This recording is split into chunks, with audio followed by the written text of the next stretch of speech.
ভালো লাগছে ডেফিনেটলি। দেখো এটা তো এটা এমন একটা অনুভূতি যেটা অ্যাকচুয়ালি কথায় প্রকাশ করা যায় না। আমি অনেক জায়গায় অনেক ভাবে প্রকাশ করার চেষ্টা করেছি কিন্তু কখনো সফল হয়নি। শাকিব খান অবশ্যই একজন মেধা সম্পন্ন মানুষ, এটা অস্বীকার কেউই করতে পারবে না। তার অবস্থান থেকে সে দেখিয়ে দিয়েছে যে ইন্ডাস্ট্রিতে অনেক কিছু করা যায়, করেছে। সো আমি ডেফিনেটলি অলওয়েজ, যে কোনো মানুষই তাদের মেধাকে আমি রেসপেক্ট করি এবং এটাকে আমি অনেক বেশি পছন্দ করি। হ্যাঁ, এটা একটা অদ্ভুত সময় যাচ্ছে, প্যান্ডেমিকের সময় আলাদা একটা ভাবে সবাই, কারণ এটা এমন একটা একটা ফিলিং যেটা সত্যি মানে cannot be expressed in words সত্যি। আমার কাছে ছোট্ট একটা সংজ্ঞা, বিয়ে মানে হচ্ছে দায়িত্ববোধ, অসৌন্দর্য, আর প্রেম মানে হচ্ছে দায়িত্ববোধ না, বা সৌন্দর্য।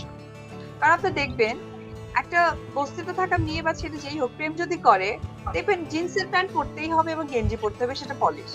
আর যখন বিয়ে হয়ে যায়, তখন দেখবেন হাজবেন্ড বাইরে থেকে এসে জামা কাপড় পরে খুলে রাখতেছে, নাক ডেকে ঘুমাইতেছে নাকি, কি হচ্ছে, কেমনে কি সৌন্দর্যটা নষ্ট করে। তা আমার কাছে মনে হয় যে প্রেমটা হচ্ছে মোর ইম্পর্টেন্ট, বিয়ের আগে হোক এবং পরে হোক।